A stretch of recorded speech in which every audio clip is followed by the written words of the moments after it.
1 मई 2024 को बुधवार के दिन गुरु ने अपना राशि परिवर्तन किया था। मेष राशि को छोड़ करके वह अपने शत्रु की राशि वृष राशि में विचरण उन लोगों ने कर लिया था और गुरु इस वक्त जो है वृष राशि में ही विचरण कर रही हैं और वह कृत्तिका नक्षत्र का भोग कर रहे हैं। अभी वह कृत्तिका नक्षत्र को छोड़ करके वृष राशि में रहते हुए ही रोहिणी नक्षत्र में जा रहे हैं। वैदिक ज्योतिष के अनुसार अगर आप देखेंगे तो देव गुरु जो है संतान, शिक्षा, धर्म कार्य, धार्मिक गुरु, शिक्षक, पवित्र स्थल, जो भी आपके घर में बड़े बुजुर्ग हैं, आपकी वृद्धि का, धन का, बड़े भाई का, दान पुण्य, इन सभी चीज़ों का कारक गुरु को ही माना जाता है। विवाह का और अच्छे संतान का कारक भी गुरु ही माने जाते हैं। महिलाओं की कुंडली में अगर गुरु शुभ स्थिति में होता है तो कहीं ना कहीं उनको अपने पति का सुख अच्छे से प्राप्त होता है। तो जिन भी लोगों की कुंडली में गुरु अगर शुभ जगह पर, शुभ स्थान पर, शुभ राशि में, शुभ भाव में आकर के अगर बैठे हुए होते हैं तो कहीं ना कहीं उनके ऊपर वह अपने आशीर्वाद की वर्षा अवश्य करते हैं। किस्मत उनकी चमकने लगती है और कहीं ना कहीं वह सौभाग्यवान या फिर भाग्यवान आप उनको कह सकते हैं। कोई भी ग्रह जब भी किसी भी राशि में रहता है तो एक निश्चित अंतराल के बाद वह उस राशि को परिवर्तन करता है और वह जिस भी राशि में जाता है उसके प्रत्येक चरणों के नक्षत्रों का भोग करते करते वह अगली राशि में विचरण कर जाते हैं। तो देखा जाए तो इस बार जो देव गुरु बृहस्पति है वृष राशि में बैठे हुए हैं और वृष राशि में रहते हुए वह वृष राशि के तीनों नक्षत्रों के 4-4 चरणों का भोग करते हुए फिर वह मिथुन राशि में चले जाएंगे। तो जिस प्रकार से कोई भी ग्रह, जितने भी 9 ग्रह हैं, 12 राशियां हैं और 27 नक्षत्र हैं, तो जब भी यह 9 ग्रह प्रत्येक राशि में जाते हैं और उनके नक्षत्रों का भोग करते हैं तो सभी जातकों को, चाहे वह जिस भी राशि के हों, जिस भी नक्षत्र के हों, उन सभी के ऊपर अपना शुभ या अशुभ प्रभाव अवश्य छोड़ते ही हैं। उसी के अनुसार अगर आप गुरु ग्रह को देखेंगे तो वृष राशि में रहते हुए गुरु ग्रह अब अपना जो है नक्षत्र परिवर्तन करने जा रहे हैं, जिसका नकारात्मक या सकारात्मक प्रभाव सभी राशि और 27 नक्षत्र के जातकों के ऊपर इनका शुभ या अशुभ फल देखने को मिलने वाला है। 28 नवंबर 2024 को देव गुरु बृहस्पति ने वृष राशि में रहते हुए वह अब चंद्रमा के अति प्रिय नक्षत्र रोहिणी में उन्होंने प्रवेश कर लिया है। तो उनका जो यह प्रवेश है तो सभी लोगों के लिए कहीं तो शुभ रहने वाला है, लाभकारी रहने वाला है। उनको अगर नौकरी से संबंधित कोई इशू चल रहे थे वह ठीक हो जाएंगे, व्यापार में कोई इशू चल रहे थे तो उसमें क्या लाभ मिलने वाले हैं। अगर आप विवाह इत्यादि के लिए सोच रहे थे या फिर आप उच्च शिक्षा के लिए सोच रहे थे, संतान प्राप्ति के लिए सोच रहे थे, करियर को आगे बढ़ाने के लिए सोच रहे थे, तो क्या गुरु का यह नक्षत्र परिवर्तन सभी राशि के लिए या 27 नक्षत्र के लोगों के लिए एक जैसा ही रहने वाला है? किन राशियों या किन नक्षत्र के लोगों की किस्मत खुलने वाली है, उनके लिए जो है ये गोल्डन जुबली अपॉर्चुनिटी उनको लेके आने वाले हैं, और किन राशि और नक्षत्र के लोगों के लिए यह समय थोड़ा क्रूशियल रहने वाला है, मुश्किलों भरा रहने वाला है, तो आपको यह अवश्य नक्षत्र सिद्धांत के अनुसार ही पता चलेगा। राशियां आपने अभी तक सब लोगों ने अपनी देख ली होंगी। राशियों के अनुसार भी मैंने वीडियो बनाया था, उसका लिंक डिस्क्रिप्शन में दे दूंगी, तो वहाँ पे राशियों को जरूर सुनिए और उसके बाद नक्षत्र के अनुसार इन दोनों का एनालाइज कीजिए। फिर आपको समझ में आएगा कि गुरु का जो ये नक्षत्र परिवर्तन हो रहा है जो अगले 5 महीने तक रहने वाला है, आपके लिए क्या शुभ या अशुभ फल लेके आने वाला है। तो जो भी मैं जानकारी आपको देने वाली हूँ यह नक्षत्र सिद्धांत के अनुसार अर्थात तारा बल के अनुसार मैं आपको देने वाली हूँ। तो गुरु का जो ये नक्षत्र परिवर्तन हो रहा है इसमें किन राशियों को क्या क्या चीज़ों की प्राप्ति होने वाली है, क्या उपलब्धियाँ मिलेंगी या क्या उनको मुश्किलों का सामना करना पड़ेगा, इन सभी की जानकारी लेकर के मैं डिम्पल शांडिल्य ज्योतिष सतह ज्ञान सागर के माध्यम से अपने सभी नए और पुराने दर्शकों का हार्दिक स्वागत करती हूँ। नमस्कार। जय हो शंकरा, आदिदेव शंकरा, तेरे जाप के बिना चले ये सांस किस तरह। मेरा कर्म तू ही जाने, क्या बुरा है क्या भला, तेरे रास्ते पे मैं तो आंख मूंद के चला। तेरे नाम की जोत ने सारा हर लिया तमस मेरा। नमो शंकरा, भोलेनाथ शंकरा, रुद्रदेव हे महेश्वरा।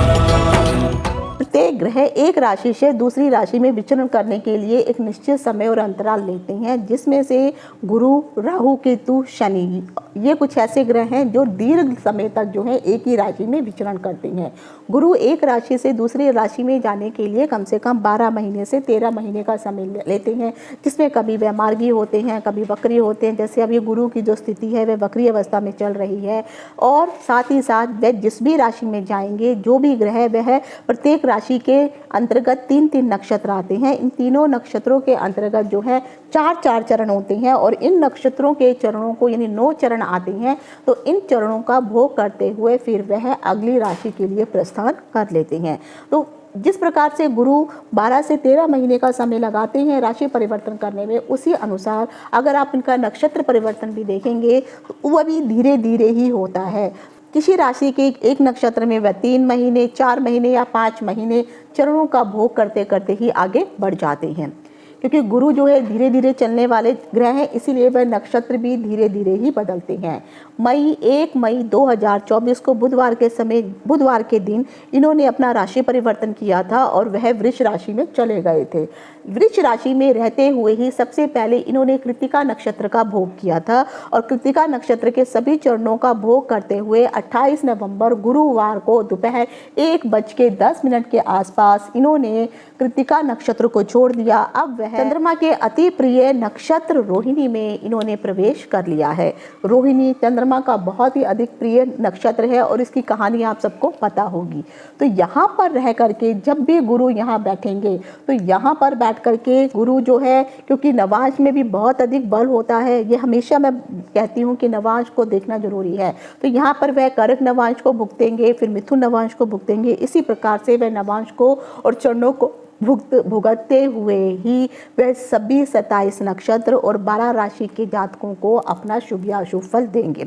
आपको नवांश में ये चीज़ें अवश्य ध्यान रखनी चाहिए कि नवांश में 3 चीज़ें अवश्य आती हैं, राक्षस नवांश, नर नवांश और देव नवांश। तो जब भी कोई ग्रह देव नवांश में आता है बहुत अच्छा फल देता है, नर नवांश में थोड़ा मध्यम फल हो जाता है, और जब वह राक्षस नवांश में आता है तब यहाँ पर वह बुरा प्रभाव देना शुरू कर देती हैं। क्योंकि जब भी कोई शुभ ग्रह राक्षस नवांश में जाएगा तो वहाँ पर वह चाहते हुए भी उतना अच्छा फल नहीं दे पाता है।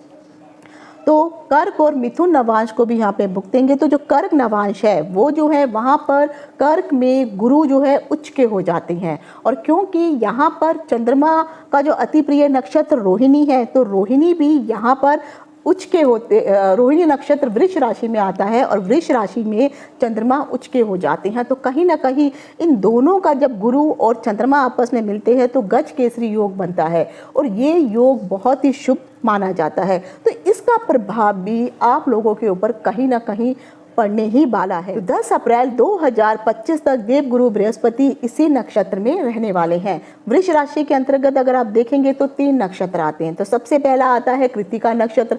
कृत्तिका नक्षत्र के 3 चरण आपको यहाँ पे देखने को मिलेंगे। फिर आता है रोहिणी नक्षत्र। रोहिणी नक्षत्र के आपको 4 चरण यहाँ पे दिखाई देंगे, और मृगशिरा आता है जो मंगल के स्वामित्व का नक्षत्र है। तो यहाँ पर जो है इसके 2 चरण आपको यहाँ पे दिखाई देंगे। तो जिन लोगों का जन्म रोहिणी नक्षत्र में होता है तो आप कह सकते हैं कि ऐसे लोगों की जो राशि है वो कहीं ना कहीं वृष राशि होगी। वृष राशि के जो स्वामी है वह राक्षसों के जो गुरु हैं शुक्र, यानी अर्थात शुक्राचार्य जो है वह इस राशि के स्वामित्व की राशि होती है। रोहिणी नक्षत्र को वृष राशि का कहीं ना कहीं मस्तिष्क की संज्ञा दी गई है। रोहिणी नक्षत्र का जब भी प्रथम चरण आता है तो उसमें चंद्रमा और मंगल इन दोनों का प्रभाव आपको देखने को मिलेगा। जब वह दूसरे चरण में गुरु बृहस्पति जाएंगे तो वहाँ पर चंद्रमा और शुक्र का प्रभाव मिला जुला यहाँ पर प्राप्त होगा।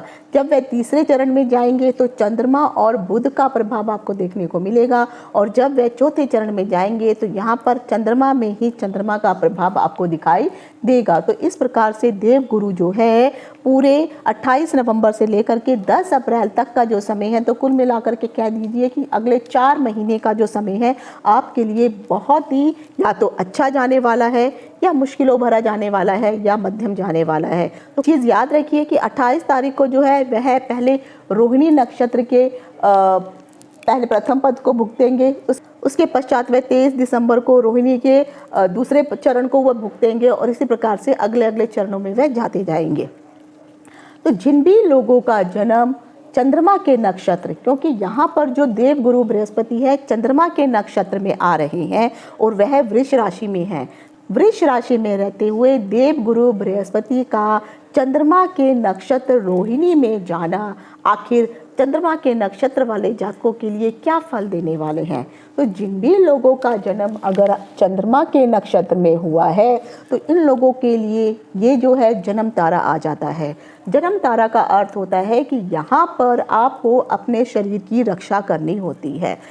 आपने अक्सर सुना होगा स्थान हानि करो गुरु। तो गुरु यहाँ पर जब भी जिस भी स्थान पर बैठते हैं वहाँ पर बैठ करके उस स्थान की हानि अवश्य करते हैं और इनकी दृष्टियाँ अमृतमयी मानी जाती हैं और वहाँ पर वह अपना शुभ असर छोड़ती हैं। तो जिन भी लोगों का जन्म श्रवणा हस्त्र रोहिणी में हुआ है ऐसे लोगों को अपने शरीर की रक्षा अवश्य करनी है। अब किस प्रकार से चंद्रमा जल तत्व की राशि है, तो जो भी लोग जो हैं अपने आप को जल से बचा के रखेंगे। आप किसी भी नदी नाले के आसपास आपको जो है नहीं जाना है, नहीं तो वहाँ पर पैर इत्यादि फिसलने के कारण आपके शरीर में किसी भी प्रकार की चोट इत्यादि लग सकती है। और जिन भी लोगों का चंद्रमा अगर नीच का है तब भी आपको जो है ये इस प्रकार के इश्यूज आ सकते हैं। पानी से संबंधित आपको जो भी पानी इत्यादि जो भी जल वगैरह ग्रहण करेंगे ये शुद्ध और साफ जल होना चाहिए, नहीं तो इससे संबंधित भी कहीं ना कहीं आपको इशू आ सकते हैं। आपकी मानसिक स्टेबिलिटी में कहीं ना कहीं कुछ असर देखने को मिल सकता है। कुछ चिंताएं टेंशन आपको ग्रसित कर सकती हैं। शरीर में किसी भी प्रकार की व्याधियां होंगी, लेकिन जो भी व्याधियां होंगी वह जल से जुड़ी हुई होंगी। तो जल के कारण ही आपके शरीर में कोई ना कोई प्रॉब्लम आ सकती है। तो मैं यही कहूँगी कि 28 नवंबर से लेकर के 10 अप्रैल तक का जो समय है, जो 4 महीने का जो समय है, ये कहीं ना कहीं आपके लिए अपने शरीर की रक्षा करने का समय है। हाँ, कुछ ना कुछ सुफल भी मिलेंगे आपको, लेकिन कोशिश यही कीजिए आपको किसी से लड़ाई झगड़ा इत्यादि मोल नहीं लेना है। शांति से रहिए। महिलाओं के साथ जो है आपको उतनी ज़्यादा गुस्सा या क्रूरता वाला व्यवहार नहीं रखना है। तो और मन में शांति आपको बनाए रखनी है, और शांति तभी होगी जब आप ईश्वर की तरफ ध्यान लगाएंगे। तो ईश्वर का हाथ पकड़िए, ईश्वर साथ देंगे। तो जिन भी लोगों का जन्म चंद्रमा के नक्षत्र में हुआ है उन लोगों के लिए अगर ये समय देखा जाए तो बिल्कुल भी मैं शुभ नहीं बोलूँगी। आपको जो है अपने शरीर का ध्यान रखना ही है। अब आ जाता है कि जिन लोगों का जन्म जो है बृहस्पति के नक्षत्र में हुआ है, तो गुरु जो है क्योंकि वह चंद्रमा के नक्षत्र में ही इन्होंने विचरण किया है, तो बृहस्पति का जो नक्षत्र आता है वह पुनर्वसु, विशाखा और पूर्व भाद्रपद, ये 3 नक्षत्र गुरु के आते हैं। जिन लोगों का जन्म इन नक्षत्रों में हुआ है ऐसे लोगों के लिए भी ये जो नक्षत्र सिद्धांत के अनुसार अगर मैं समय देखूंगी तो कहीं ना कहीं बद्ध तारा लेकर के आ रहा है। यहाँ पे बद्ध तारा का मतलब होता है मृत्यु तुल्य कष्ट, अर्थात कहीं ना कहीं आपके शरीर के ऊपर किसी न किसी प्रकार का आघात होने वाला है, कोई चोट वगैरह लगने वाली है।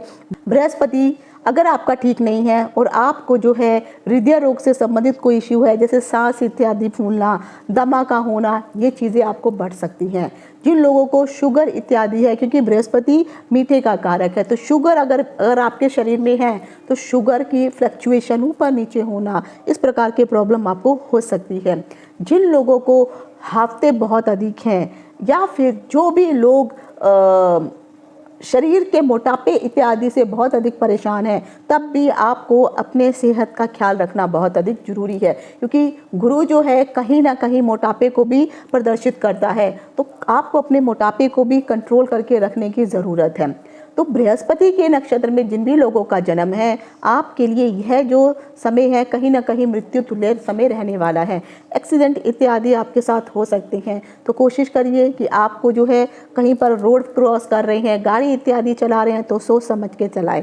और यहाँ पर मृत्यु का अर्थ तुल्य या बद्ध तारा का होने का अर्थ ये नहीं है कि आपकी मृत्यु होने वाली है या मृत्यु से संबंधित आपको जो है एक्सीडेंट होगा तभी जाकर के इस प्रकार की प्रॉब्लम आएगी, ऐसा नहीं है।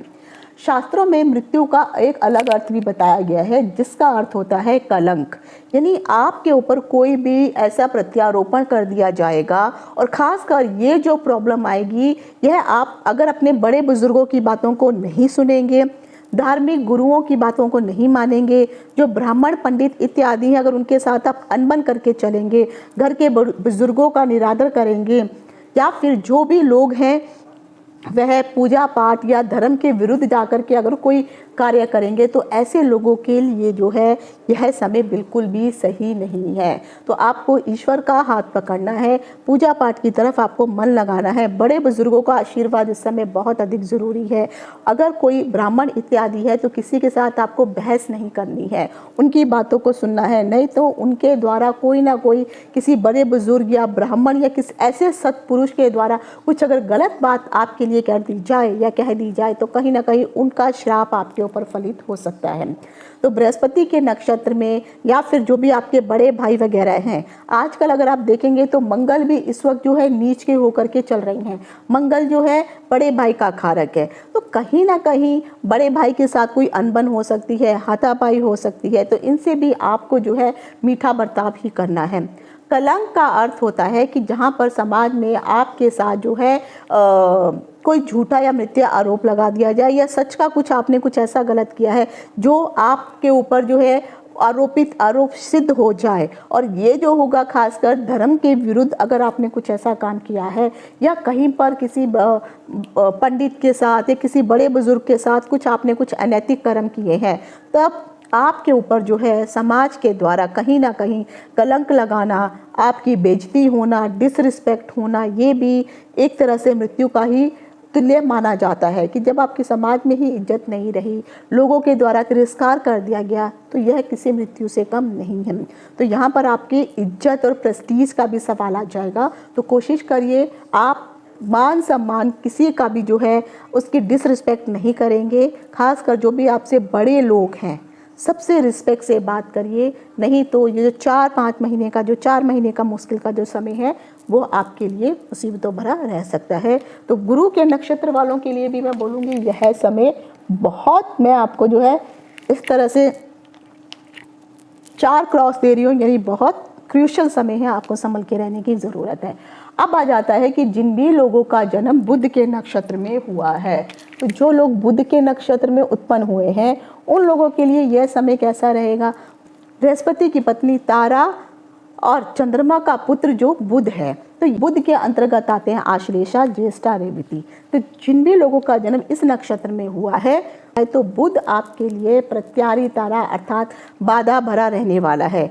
तो जिन भी लोगों का जन्म बुध के नक्षत्र में हुआ है तो कहीं ना कहीं आप लोगों के लिए यह समय ठीक नहीं है। कोई टेंशन आपके दिमाग में घर करेगी। जितने भी छोटे बच्चे हैं, यानी आप एक 5-6 साल से लेकर के 12 साल तक के बच्चों को बुध के अंतर्गत गिना जाता है, तो आपको इन लोगों की थोड़ी बच्चों पे ध्यान देना अत्यंत आवश्यक है।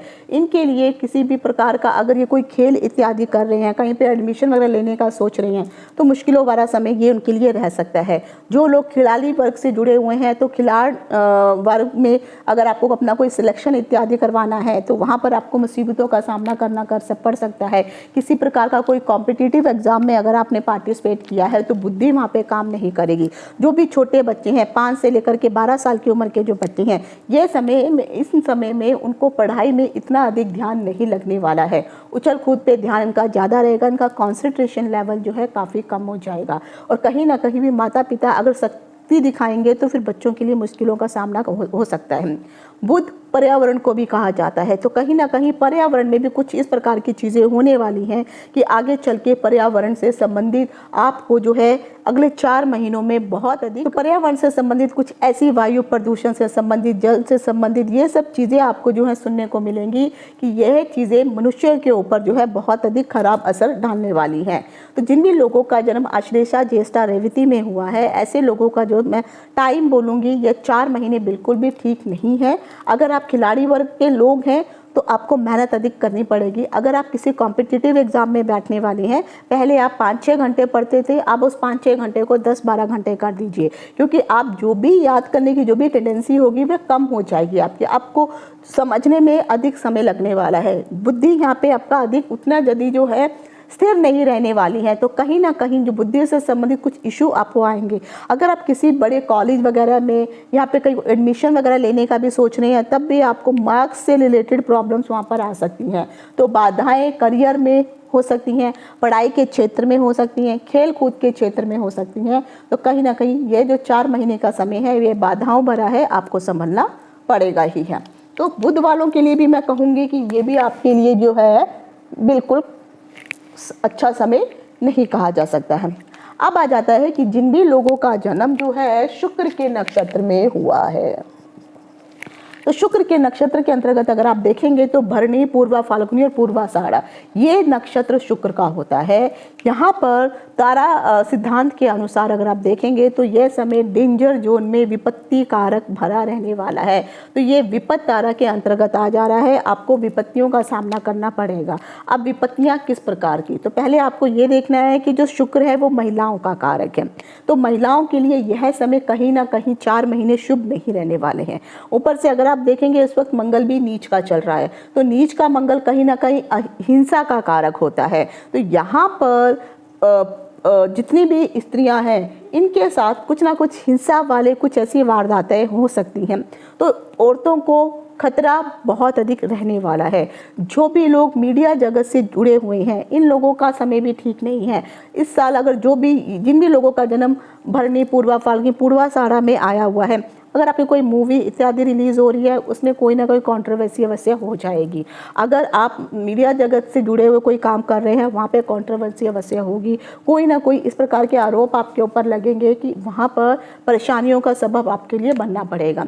और ख़ासकर जो भी लोग महिलाओं की डिसरिस्पेक्ट इत्यादि करते हैं, महिलाओं को अलग दृष्टि से अगर गलत दृष्टि से देखते हैं, तो ऐसे लोगों के लिए भी ये समय ठीक नहीं है।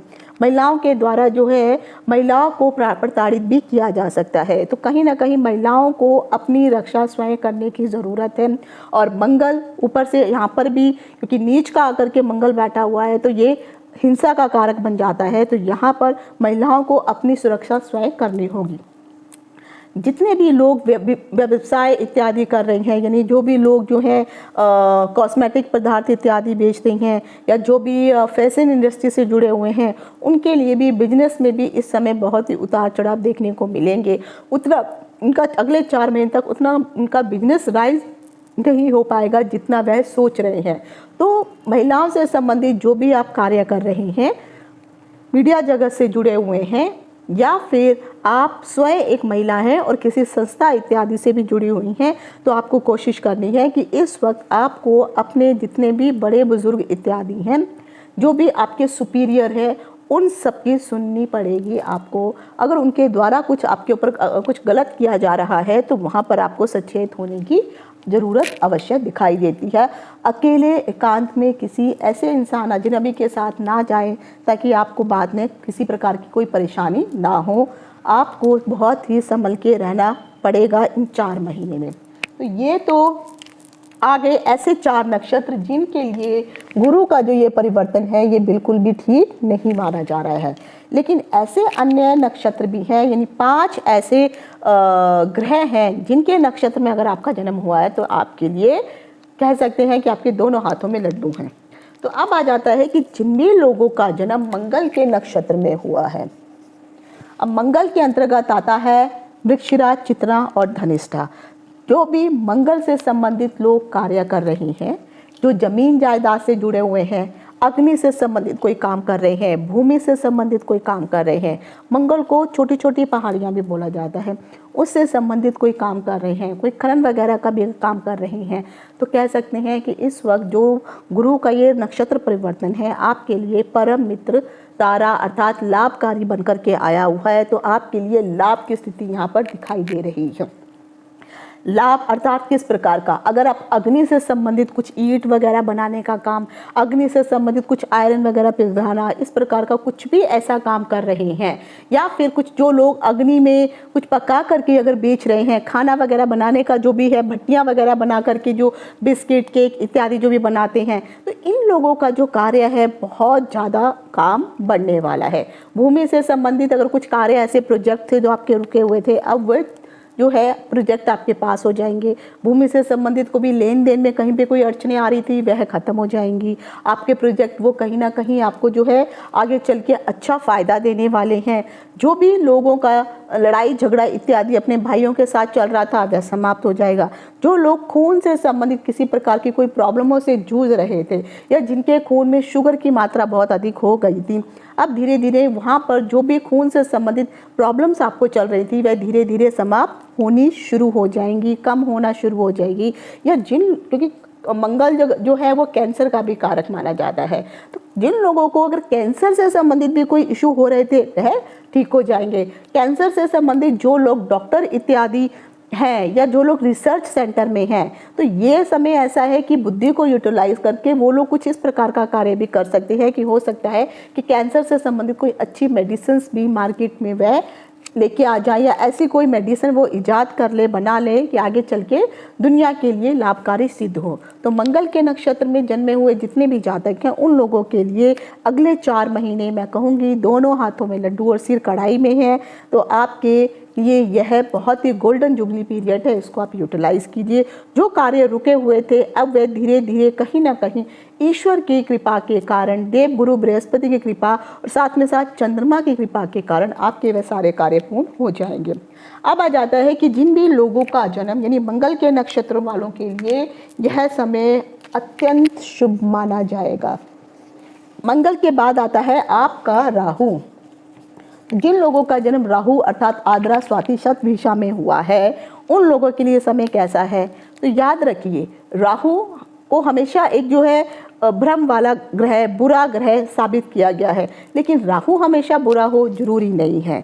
मैं हमेशा कहती हूँ कि जब भी सूर्य राहु के नक्षत्र में यानी मिथुन राशि में जब वे आद्रा नक्षत्र में आते हैं तब से ही वहाँ पर बारिश का सीजन जो है भारत में शुरू हो जाता है। तो यहाँ पर आद्रा को अगर आप देखेंगे तो मॉइस्चर से इंडिकेट करते हैं। तो यहाँ पे मॉइस्चर यानी जब भी ठंडी ठंडी हवाओं का झोंका अगर आपको मिलता है तो ठंडी हवा तभी मिलेगी जब उसके अंदर पानी के कण मौजूद होंगे, मॉइस्चर होगा, तब जाकर के आपको ठंडक का एहसास होगा। जहाँ पे सीलन वाली जो जगह है वहाँ भी बहुत मॉइस्चर होता है, इसलिए वो सीलन वाली जगह। राहु अगर खराब होता है तो सीलन बहुत अधिक घरों में दिखाई देनी शुरू हो जाती है। तो सूर्य जब तक आद्रा में नहीं आता है बरसात शुरू होती ही नहीं है। उसी प्रकार से स्वाति नक्षत्र, जब सूर्य स्वाति नक्षत्र में आता है तब जाकर के यानी कन्या राशि में जब सूर्य आएंगे तो यहाँ पर स्वाति नक्षत्र में रहते हुए बरसात का मौसम समाप्त हो जाता है। शतभिषा यानी शत का मतलब होता है 100 और विषा का मतलब होता है दिमाग, 100 लोगों का दिमाग रखने वाला जातक। तो ऐसे जो आपको जो राहु जिन लोगों का बहुत अच्छा होता है, ऐसे लोग डिटेक्टिव होते हैं, बहुत चतुर चालाक होते हैं, डिफेंस में काम करने वाले, अर्थात डिफेंस भी किस प्रकार का काम करेंगे, जो गुप्तचर विभाग है उसमें अगर आप लोग काम करते हैं, ये काम राहु जिन लोगों का बहुत अच्छा है वह इस प्रकार के चालाकी वाले काम कर सकते हैं। तो ये जो अगले 4 महीने हैं राहु के नक्षत्र वाले जातकों के लिए कहीं ना कहीं गुरु का नक्षत्र परिवर्तन मित्र तारा में आ रहा है, अर्थात आपके लिए शुभता भरा समय है। आप अगर किसी प्रकार के कोई जासूसी वगैरह कार्यों में अगर चल रहे हैं तो वहाँ पे आपको फ़ायदा होने वाला है। राहु को गैस कहा जाता है, तो अगर आप गैस से संबंधित लाइक जैसे ऑक्सीजन गैस हो गया, सिलेंडर में भरने वाली एलपीजी गैस हो गई, सीएनजी गैस हो गई, अगर इस प्रकार का कोई कार्य कर रहे हैं तो यहाँ पर भी आपको फ़ायदा होने वाला है, आपके काम में बढ़ोतरी होने वाली है। या फिर अगर आप गाड़ी वगैरह जो सीएनजी इत्यादि से चलती है तो कहीं ना कहीं यहाँ पे भी आपको उसका फ़ायदा देखने को मिलेगा। तो जो भी ऐसी गैसों से संबंधित अगर आप लोग कार्य कर रहे हैं, और तब जाकर के मैं कह सकती हूँ कि ऐसे लोगों के लिए राहु के नक्षत्र में जो भी पैदा हुए हैं इन लोगों के लिए यह समय बहुत ही चमत्कारी गोल्डन जुबली समय भी है। तो आप इस समय को यूटिलाइज अवश्य कीजिए। लेकिन अगर राहु अगर कुंडली में ठीक नहीं है तो कहीं ना कहीं दुष्परिणाम देखने को मिल सकते हैं। लेकिन फिर भी मैं कहूँगी गुरु का ये जो नक्षत्र परिवर्तन है राहु के नक्षत्र वालों के लिए बहुत ही अच्छा समय है। जो लोग डॉक्टर इत्यादि का कार्य कर रहे हैं उन लोगों के लिए भी यह समय बहुत ही शुभ माना जाएगा। तो आपके लिए भी अगर मैं कहूँ तो कहीं ना कहीं आपको 4 स्टार देती हूँ, तो आपके लिए भी यह समय बहुत अच्छा है। अब आ जाता है कि जिन भी लोगों का जन्म शनि के नक्षत्र में हुआ है, तो शनि के नक्षत्र में जन्म लेने वालों जो लोग होते हैं वह आते हैं पुष्य, अनुराधा और उत्तर भाद्रपद में जिन भी लोगों का जन्म हुआ है।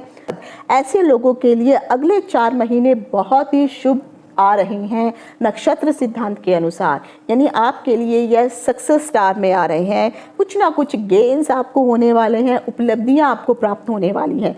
अब आता है कि शनि क्या, शनि जो भी लोग लोहे से संबंधित काम कर रहे हैं उनके लिए यह समय बहुत अच्छा रहने वाला है। जो भी लोग मजदूर वर्ग के लोग हैं, काम कर रहे हैं, उनको अब काम बहुत अधिक काम मिलेगा। आप कह सकते हैं कि हो सकता है आपकी सैलरी वैलरी बढ़ जाए।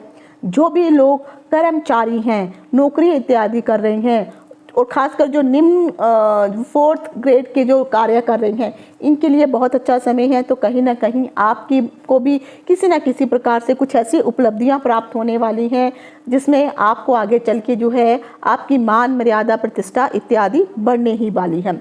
जितने भी शनि से संबंधित जो लोग कार्य कर रहे हैं, अब जो बिल्डिंग बनाने का कार्य कर रहे हैं, हाई राइज बिल्डिंग जो लोग बनाते हैं, इन लोगों के लिए भी ये समय बहुत अच्छा जाने वाला है। तो शनि से संबंधित जो भी लोग कंस्ट्रक्शन का, जैसे मैंने कहा, ये कार्य कर रहे हैं, लोहे से संबंधित कार्य कर रहे हैं, गाड़ियाँ इत्यादि बनाने का कार्य कर रहे हैं, और जो भी लोग अध्यात्म के साथ भी कहीं ना कहीं जुड़े हुए हैं, शास्त्र में कहा गया है जब भी शनि और गुरु कहीं पर आपस में मिलते हैं उस समय जो है ऐसे लोगों के अंदर जो है अध्यात्म को अपनाने की जो ललक है वो बहुत अधिक बढ़ जाती है। तो गुरु का वृष राशि में रहना, चंद्रमा के नक्षत्र में जाना, तो शनि वालों के लिए सक्सेस स्टार में आ रहा है। तो कोई ऐसे कॉन्ट्रैक्ट जो लोगों को आप प्राप्त करना चाह रहे थे, आपको नहीं मिल रहे थे, अब आपको वो कॉन्ट्रैक्ट प्राप्त हो सकते हैं, उसमें आपको सफलता प्राप्त हो सकती है। कोशिश करिए, अगर आप किसी से भी किसी व्यापार से संबंधित कोई काम के लिए बात करने के लिए जाने वाले हैं तो ज़रूर अपना एक अच्छा समय देख करके ज़रूर जाइए, ताकि जो भी शनि से संबंधित काम है उसमें आपको सफलता प्राप्त हो। वो जिस भी व्यापार के लिए आप बात करने के लिए जा रहे हैं वहाँ पे आपको सक्सेस अवश्य मिलने वाली है। तो सफलता की जो ऊंचाइयाँ हैं कहीं ना कहीं आप लोग छूने वाले हैं। अब आ जाता है कि जिन भी लोगों का जन्म केतु के नक्षत्र में हुआ है, तो शनि वालों के लिए भी मैं कहूँगी कि ये समय उपलब्धियों भरा है, आपके लिए भी 4 स्टार। अब आता है केतु के लिए। केतु के नक्षत्र के अंतर्गत जो जातक आते हैं वो आते हैं अश्विनी मघा मूल। अश्विनी मघा मूल में जिनका भी जन्म हुआ है, इन लोगों के लिए नक्षत्र सिद्धांत के अनुसार अगर आप देखेंगे तो यह कल्याणकारी समय है, अर्थात आपके लिए गुरु कल्याणकारी बन करके आ रहे हैं। अभी तक जिन लोगों को किसी प्रकार की कोई सर्जरी वगैरह इत्यादि करवानी थी और वह नहीं करवा पा रहे थे, अब ये समय सही है आपके लिए। किसी भी प्रकार की कोई सर्जरी इत्यादि अगर आप करवा रहे हैं तो यहाँ पर आपकी सर्जरी जो है सक्सेसफुल होने वाली है, ठीक तरह से हो जाएगी, आपके लिए सर्जरी कल्याणकारी रहेगी। जिन भी लोगों को जो है अभी तक किसी भी प्रकार की शारीरिक चोट इत्यादि थी या कोई व्याधियाँ उनको लगी हुई थी, कहीं ना कहीं अब यह समय आपके लिए कल्याण भरा रहने वाला है। तो आपके लिए केतु जो है यहाँ पे कल्याणकारी क्षेमा तारा में बन करके आ रहे हैं। जो भी लोग इस प्रकार का काम कर रहे हैं, लाइक ड्रिलिंग वाला जो भी काम कर रहे हैं या क्रेन से संबंधित जो भी काम कर रहे हैं, इन लोगों के लिए भी यह समय बहुत अच्छा रहने वाला है। जैसे बड़ी बड़ी बिल्डिंगें होती हैं उसमें क्रेन के द्वारा जो चीज़ों को ऊंचाई पर लेके जाया जा सकता है, तो इस प्रकार का अगर आप काम कर रहे हैं, गुरु अध्यात्म का कारक है, केतु कहीं ना कहीं मोक्ष का कारक है। तो केतु क्योंकि गुरु जो है अभी वृष राशि में है और केतु का नक्षत्र जिन भी लोगों का है, तो अगर आप थोड़ा सा अध्यात्म की तरफ एक कदम बढ़ाएंगे तो कहीं ना कहीं ईश्वर जो है अपनी तरफ से 2 कदम बढ़ाएंगे। तो यहाँ पर अगर आप अध्यात्म की तरफ जुड़ने वाले हैं, इस समय आपकी कुछ आध्यात्मिक यात्राएं भी हो सकती हैं, किसी बड़े मंदिर वगैरह में आपका जाना, गंगा स्नान इत्यादि करना, ये चीज़ें आपको जो है इस समय प्राप्त हो सकती हैं। तो केतु का जो ये समय है आप लोगों के लिए, केतु के नक्षत्र वालों के लिए गुरु का ये जो 4 महीने का समय है, जब तक यह रोहिणी नक्षत्र में रहेंगे तब तक आपके लिए कल्याणकारी समय है।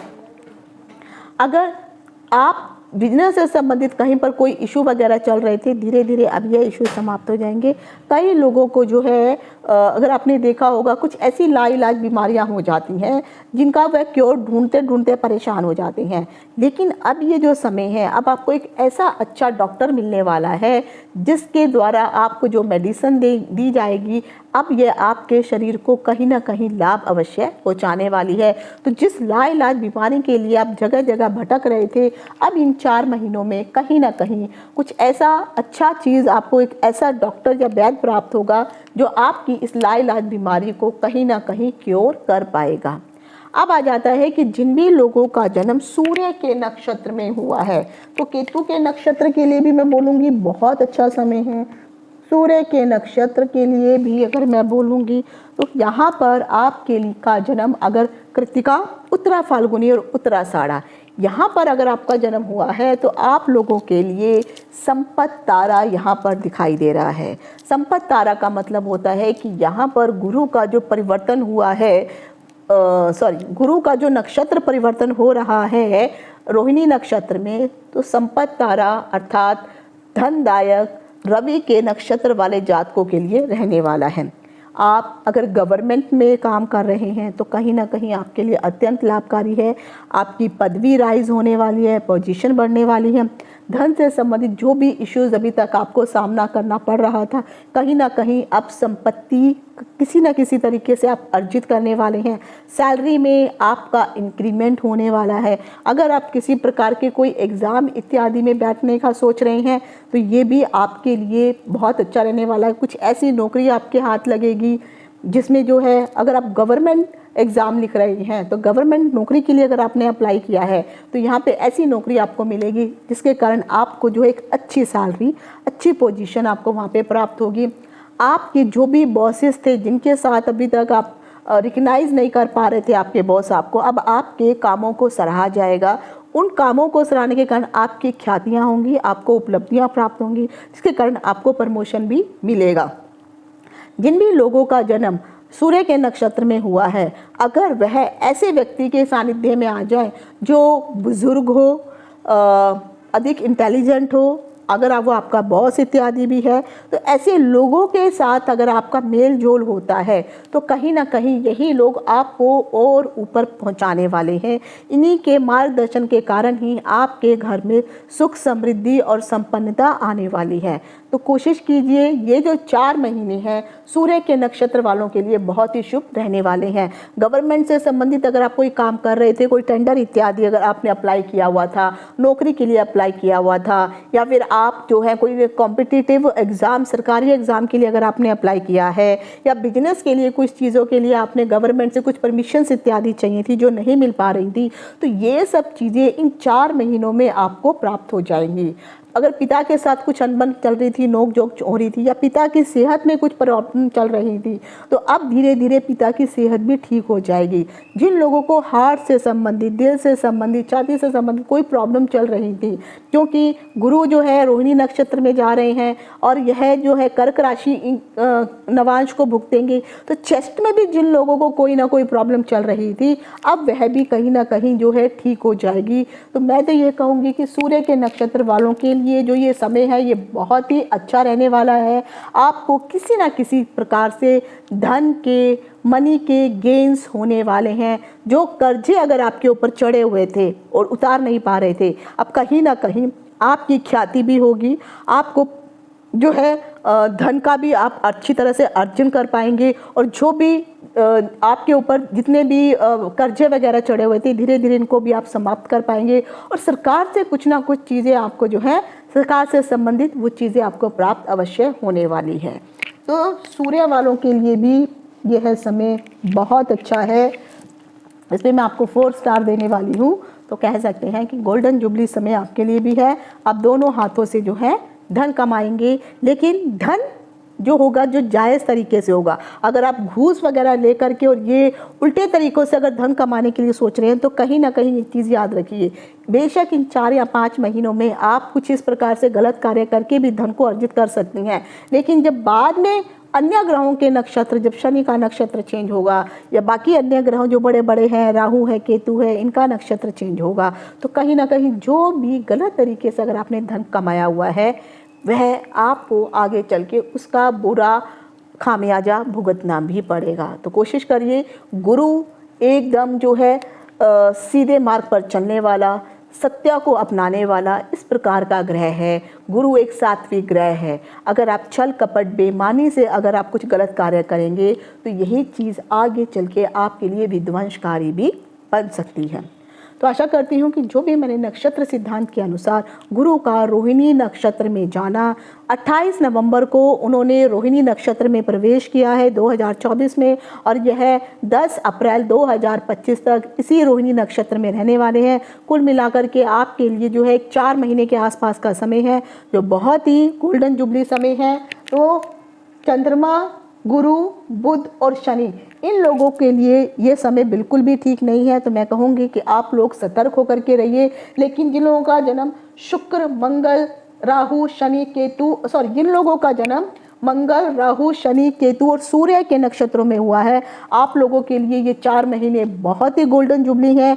दोनों हाथों में कहीं ना कहीं ईश्वर दोनों हाथों से आपको आशीर्वाद दे रहे हैं, आपके दोनों हाथों में लड्डू हैं। इस समय को यूटिलाइज कीजिए, धर्म से संबंधित कुछ कार्यों को कीजिए। जो लोग अध्यापन के क्षेत्र में जुड़े हुए हैं या जो लोग किसी प्रकार की ऐसी संस्थाएं चला रहे हैं जहाँ पे ज्ञान इत्यादि बांटा जा रहा है, ऐसे लोगों के लिए तो ये समय बहुत ही सुंदर रहने वाला है। जो लोग उच्च शिक्षा के लिए बाहर जाने का सोच रहे हैं, उन लोगों के लिए भी कहीं ना कहीं ये समय बहुत अच्छा है, क्योंकि जैसे मैंने कहा राहु के लिए जो है ये समय बहुत अच्छा है। तो अगर आप जो है बाहर जाने के लिए, बाहर उच्च शिक्षा की पढ़ाई करने के लिए भी जाने के लिए सोच रहे हैं, तो ये समय बहुत सुंदर रहने वाला है। इवन चंद्रमा के कारण भी आप विदेश जाकर देख सकते हैं, शुक्र के कारण भी आप विदेश यात्रा को देख सकते हैं। लेकिन ये भी डिपेंड करता है कि चंद्रमा और शुक्र आपके किस भावों में आकर के बैठे हुए हैं। आशा करती हूँ कि जो भी मैंने जानकारी दी है आपके लिए लाभदायक रही होगी। यह जानकारी आपको कैसी लगी कमेंट्स ज़रूर करिए, क्योंकि अगर आप कमेंट्स करते हैं तो आपके अच्छे या बुरे जो भी कमेंट्स होंगे, अच्छे कमेंट्स होंगे तो मुझे मोटिवेट करेंगे, बुरे कमेंट्स होंगे तो वो मुझे अपने आप को और अच्छा सुधारने के लिए प्रेरित करेंगे। गुरु का जो परिवर्तन है आपके लिए शुभ हो, मंगलमय हो, कहीं ना कहीं बड़े बुजुर्गों का, गुरुओं का आशीर्वाद आपके साथ बना रहे। आज यहीं तक, इति शुभम, नमस्कार।